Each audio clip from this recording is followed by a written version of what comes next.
Est-ce que tu as déjà eu cette impression, cette sensation d'avoir des rêves plein la tête, mais sans savoir par où commencer? De te sentir tiraillé entre tes ambitions personnelles et ta foi?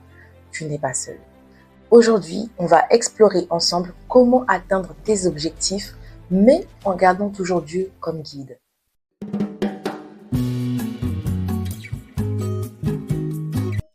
Bonjour à tous, ici Hilary, servante inutile de Christ par la volonté de Dieu, à tous les saints et les chrétiens sur Internet, que la grâce et la paix de Dieu soient avec vous tous.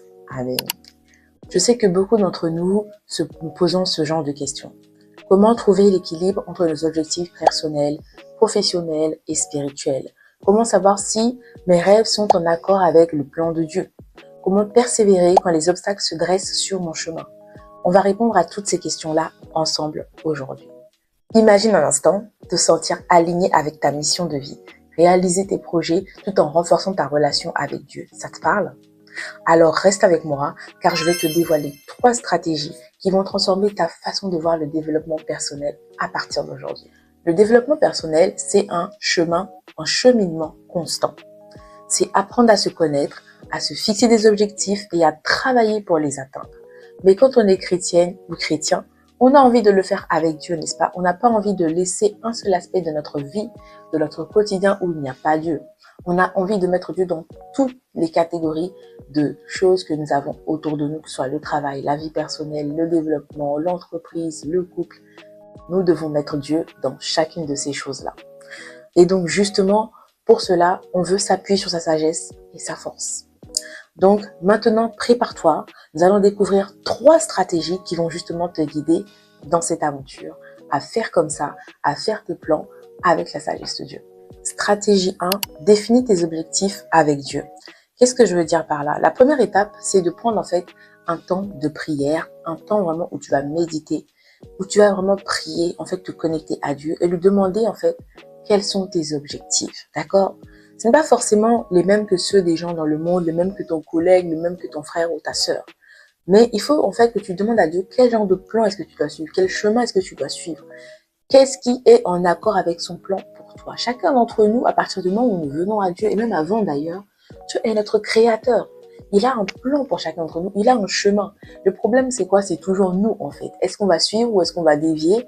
C'est ça la chose. Et là, nous avons chacun un libre arbitre. Et c'est là que les problèmes commencent aussi. Donc, justement, tu dois prendre le temps de prier. Si tu as peut-être déjà des idées, des choses que tu voudrais faire, alors liste ces choses-là et prie pour ces choses-là et demande à Dieu de te montrer des confirmations sur est-ce que, en fait, c'est ça que je dois faire? Est-ce que c'est ce chemin, en fait, que je dois suivre?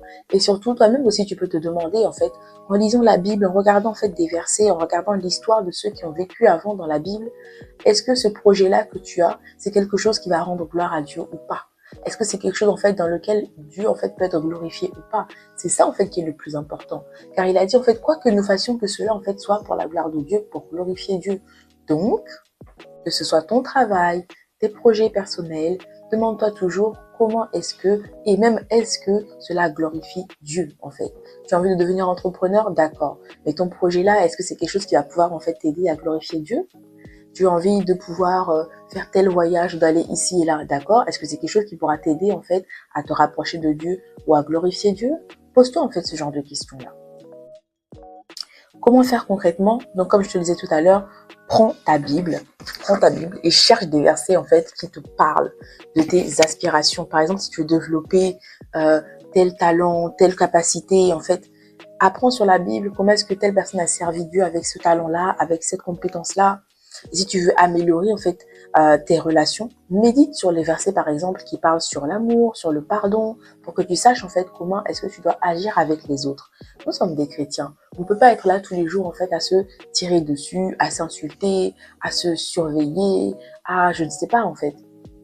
Ce genre d'attitude négative, c'est cette ambiance-là, comme si on était dans le monde des compétitions bizarres.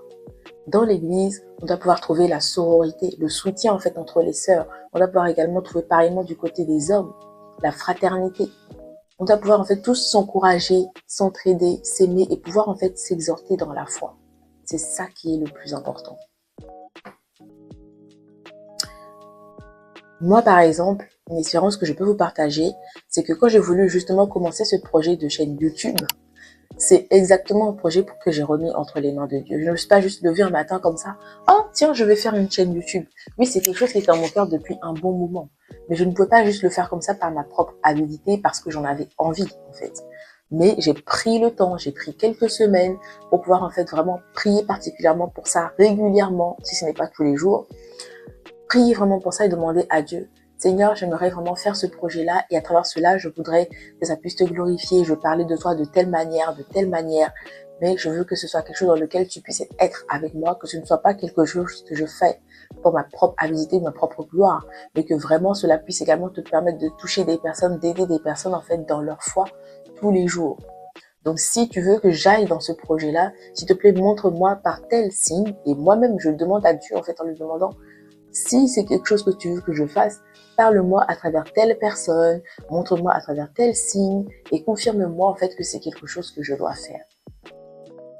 Alors il faut faire attention, n'est-ce pas? Il ne faut pas non plus agir par biais de confirmation en vous disant « Ah, je pense que ça c'est un signe, d'accord ?» Vraiment essayez s'il vous plaît de faire une prière innocente et ensuite aussi d'ouvrir votre cœur pour être prêt à accepter aussi le refus de Dieu. Pas parce que vous avez dit « Seigneur, montre-le-moi en faisant en sorte que telle personne A me dise que je dois le faire ». Du coup, vous devez faire en sorte vous-même d'aller voir la personne A et de provoquer cette conversation, n'est-ce pas? Non, non, non, non. Ça, c'est mentir. Ça, c'est mentir. Laissez Dieu faire les choses. Ne parlez même pas de votre projet. Et laissez Dieu, en fait, toucher le cœur des gens pour vous dire, par exemple, oui, ah, toi, ce serait bien que tu puisses faire ça, ça pourrait vraiment encourager les personnes, etc. Et moi, vraiment, même si j'avais entendu ces choses-là, je n'étais pas sûre, je n'étais pas sereine. Donc, j'ai demandé plusieurs confirmations, en fait, à travers plusieurs personnes. Et c'est ça, en fait, qui m'a fait comprendre que, ok, là, je peux vraiment, en fait, y aller. Et plusieurs choses aussi autour de moi me montraient que c'était le moment, en fait, de pouvoir aller dans ce projet-là. Prie. Remets les projets entre Dieu avant de commencer. Non, une fois que tu as défini tes objectifs, on va faire la stratégie numéro 2. On va planifier tes actions avec sagesse. D'accord? Donc, pour pouvoir, en fait, atteindre un objectif, par exemple, si tu te dis que cette année, je voudrais, en fait, améliorer ma relation avec Dieu. C'est bien, super objectif, mais c'est trop vague, tu vois. Si tu te dis juste, ok, cette année, je vais améliorer ma relation avec Dieu, le 31 décembre, tu te dis ça, c'est bien. Et tu fais pas de plan. Tu te dis pas, qu'est-ce que je vais faire concrètement tel jour de la semaine, telle partie de la semaine, telle semaine du mois, tel mois. Tu dois, en fait, justement, tu dois faire quoi? Planifier. Sinon, tu ne peux pas y arriver. Si tu dis juste, voilà, je ferai ça cette année comme ça ne suffit pas. C'est comme ça que vous n'atteignez pas vos objectifs. Il faut arrêter de faire ça. Comment est-ce que tu dois faire? Tu dois planifier en prenant compte de la sagesse de Dieu. C'est-à-dire qu'en fait, quand tu vois, Dieu, il parle beaucoup de persévérance et il accomplit toujours les choses, en fait, autant que lui, il a programmé, n'est-ce pas? Et donc, les choses, ça veut dire que ce n'est pas du jour au lendemain, en fait, que ça se passe. Quand tu regardes à chaque fois, c'est étape par étape, il y a un processus pour qu'en fait, Dieu accomplisse ces choses même dans la Bible, n'est-ce pas? Donc, toi-même aussi, en fait, il faut que tu découpes ton objectif, là, ton grand objectif, tu dois le découper en plusieurs étapes concrètes. Je veux améliorer ma relation avec Dieu, ça c'est le grand objectif, d'accord. Mais maintenant, cet objectif-là, comment est-ce qu'il se découpe? Ça passe par peut-être lire ma Bible tous les jours. Un objectif de, par exemple, chaque mois, je vais essayer de lire 5 livres de la Bible. Et du coup, au bout de la première partie du trimestre de l'année, j'aurai lu tel nombre de livres. Au bout du deuxième trimestre, j'aurai lu tel nombre de livres. Et c'est en faisant ce genre d'objectifs découpés, en fait, que tu vas pouvoir l'accomplir. Ton grand objectif, il doit avoir une manière d'être accompli par jour, par semaine, par mois, par trimestre, par semestre. Si tu découpes tes objectifs comme ça, en fait, tu n'as pas l'impression de faire une grande chose. C'est juste, aujourd'hui, j'ai lu ma Bible. Aujourd'hui, j'ai coché, j'ai lu ma Bible. C'est juste ça, en fait, chaque jour. Mais à la fin de l'année, tu pourras dire, oh, j'ai lu ma Bible pendant 52 semaines, 365 jours. Tu vois un peu? Et c'est pour ça que justement, on utilise des outils d'organisation. Tu peux utiliser, par exemple, moi j'utilise beaucoup Notion pour m'organiser. Donc c'est une sorte de, je sais pas comment dire ça, de journal ou de cahier digital où tu peux vraiment remplir, arranger comme tu veux, créer des pages pour organiser des choses, des plannings, des tableaux, etc. Tu peux utiliser, faire un tableau. Il y a beaucoup de gens qui veulent faire, par exemple, des tableaux pour un peu imager toutes les choses qu'ils veulent faire dans cette année-là. Donc, Pas trop, on va pas éviter de dire vision board, d'accord, mais plus par exemple un tableau de, je sais pas, de souhaits ou d'objectifs que tu souhaites amener. Et également, tu peux utiliser, il y a différentes applications qui existent pour pouvoir cocher tes to-do list, etc. tous les jours et tout ça. Si vous voulez que je vous donne une liste d'outils, vous me direz, peut-être je ferai une autre vidéo sur ça, quand on parlera de développement personnel, mais en soi, il y en a vraiment beaucoup. Et le mieux, c'est de pouvoir tester vous-même et de voir ce qui vous convient le mieux. Mais ce que tu dois faire attention, n'oublie pas de laisser la place à l'imprévu. Pourquoi? Tu es en train de faire quelque chose pour Dieu. Dieu est dans ta vie, tu es un chrétien. Ça veut dire que parfois, tu vas quand même aller dans ton sens et tu vas pas te rendre compte, mais Dieu va te changer, en fait, te faire revenir sur le bon chemin. Donc, il y a des choses imprévues qui peuvent arriver. Dieu peut vouloir t'enseigner à travers telle difficulté, tel échec, d'accord? Donc, sois ouvert à ça. Dieu a parfois des plans différents des nôtres et il faut être prêt à les accueillir avec un cœur ouvert. Fixe-toi des objectifs, ce qu'on appelle SMART. Ça, c'est un acronyme qu'on utilise beaucoup. Ça veut dire spécifique, mesurable, atteignable, réaliste, temporellement défini. Si tu suis ça pour pouvoir faire tes objectifs, tu vas voir que ça va très bien se passer. Demande vraiment à des personnes de confiance également de prier avec toi, de t'accompagner et te donner des conseils aussi dans la sagesse, pour la décision que tu souhaites prendre. Et sois aussi prêt, comme je disais tout à l'heure, à être flexible, à ajuster ton plan en cours de route. Parfois, au début, on se dit, ça va se passer comme ça. Et dans la réalité, on se rend compte que ce sera peut-être pas aussi simple. D'abord, je vais d'abord faire ça. Ensuite, je ferai ça. Peut-être à la fin, j'essaierai de faire comme ça. D'accord? Sois ouvert. Stratégie 3. Persévère avec foi et confiance. Un peu comme je te disais à la fin de la stratégie 2, le chemin vers nos objectifs n'est pas toujours un long fleuve tranquille. Je peux même te dire, il n'est jamais un long fleuve tranquille. Surtout si tu es chrétien ou chrétienne, ce n'est pas un long fleuve tranquille. Nous sommes des personnes qui avons un ennemi, n'est-ce pas? Ça veut dire que quand tu vas vouloir entreprendre quelque chose pour Dieu, faire quelque chose pour Dieu, changer telle partie de toi pour Dieu, il va essayer de t'en empêcher. Donc tu dois être toujours prêt en fait aux difficultés, aux épreuves et à ce que ça mette peut-être plus de temps que d'autres personnes. Ça, c'est notre réalité et on doit l'accepter, d'accord? C'est notre fardeau et notre bénédiction au final. Il y aura des obstacles, il y aura des doutes, des moments de découragement, des moments où tu n'auras plus envie. Est-ce que c'est pour ça que tu dois abandonner? Est-ce que parce que c'est difficile, du coup, tu dois abandonner? Est-ce que parce qu'aujourd'hui, tu te dis, est-ce que vraiment je dois continuer? Du coup, dans ce cas-là, tu dois tout arrêter? Non. Non. Il peut y arriver des moments où Dieu te dit, ok, là, tu dois arrêter. Et il fera en sorte vraiment que tu n'aies pas d'autre choix que d'arrêter, n'est-ce pas? Tout va être bloqué, toute situation n'avancera plus. Et là, en fait, tu vas comprendre que effectivement, je crois qu'il faut que j'arrête. Dieu n'est plus, en fait, dans ce plan-là. Il faut que je me tourne vers autre chose. Mais très souvent, en réalité, on arrête juste à cause de notre propre faiblesse, à cause de notre propre manque de détermination, à cause de notre propre manque de foi. Oui, aujourd'hui, je te parle dur. Il n'y a pas de problème. Là, c'est le thème croître, d'accord? C'est le développement personnel. Aujourd'hui, je blague pas avec vous-même, hein. Je blague pas avec vous. Je dis les vérités parce qu'il faut qu'on vous dise ces choses-là. Arrête d'être faible. Arrête de te donner un état d'esprit de victime, d'accord? Arrête de te limiter par des croyances limitantes. Tu es un enfant de Dieu. Tu es une personne de valeur. Et le fait que tu as Dieu avec toi, on a dit quoi dans Philippiens?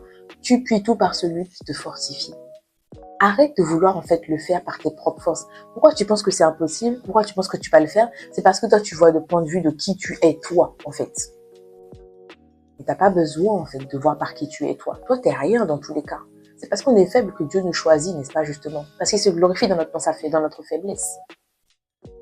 Ça veut dire que celui à travers qui tu dois voir ta réussite, ce n'est pas toi, mais c'est à travers Dieu qui est en toi.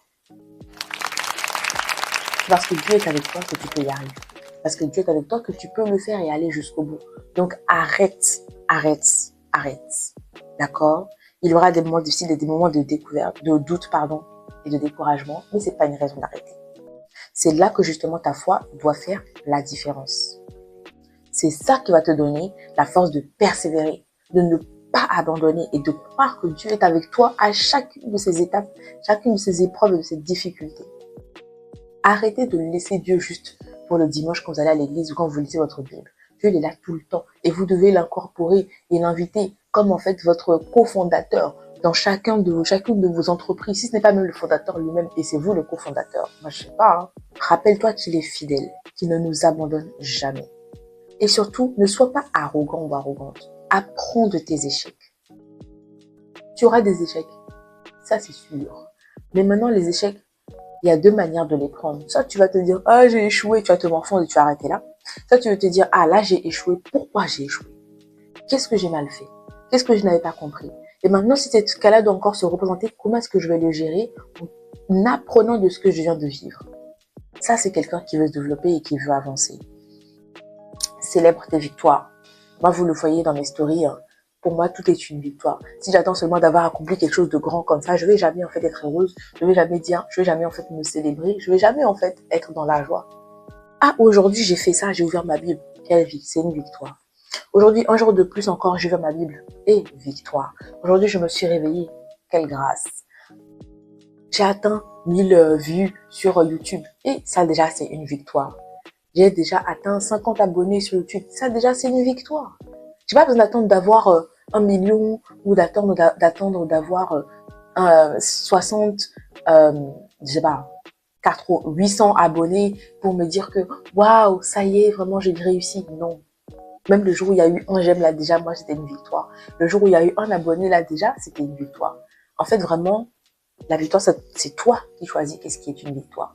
Mais si tu vois que tous les jours est une petite victoire, tu crois pas que ça va t'aider mentalement à être positif et être dans un bon état d'esprit pour avancer. Reconnais en fait tes petites victoires parce que c'est ça la clé du succès. Et garde toujours les yeux fixés sur lui. Dès le moment où tu vas te détourner à gauche, à droite, où tu vas revenir sur toi, tout va casser. Comme un château de cartes, tout va tomber. Tu dois toujours garder les yeux fixés sur Dieu et comment tu dois faire, je connais déjà la réponse. Mais aussi, s'il vous plaît, arrêtons de nous esseler. Arrête de te mettre tout seul dans un coin. Tu n'es pas seul.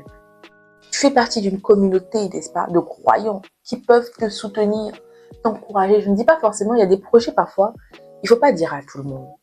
Mais tu as forcément une ou deux personnes de confiance autour de toi à qui tu peux parler de ce projet-là et qui peuvent te soutenir dans la prière, non? Parle à ces personnes. Demande-leur de t'aider, de te soutenir, de prier pour toi, de t'accompagner. Arrêtez de vouloir vivre seul. Est-ce que vous avez vu des disciples en fait vivre seuls?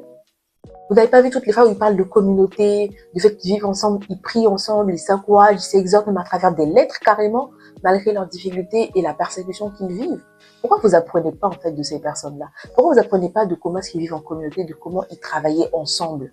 Vous voyez juste, ah non, ceci, cela, des mots que je crois, etc. et tout. Vous pensez qu'eux, ils ont vécu leur vie 2 fois seuls? Non. Comment est-ce qu'ils ont survécu la persécution, se faire flageller, insulter de secte et tout? C'est parce qu'ils étaient plusieurs, ils étaient ensemble. Quand l'autre était bas, on l'encourageait.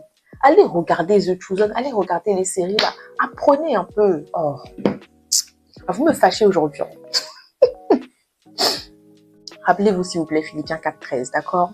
Je suis plutôt par celui qui me fortifie. Ce verset-là, vraiment, c'est quelque chose qui peut t'aider à persévérer tous les jours. N'oublie pas que c'est Dieu, en fait, qui travaille au final. C'est pas toi, d'accord? Tu as juste les mains comme ça. Mais au final, c'est lui, en fait, qui te guide. Si tu fais comme ça, ça va très bien se passer.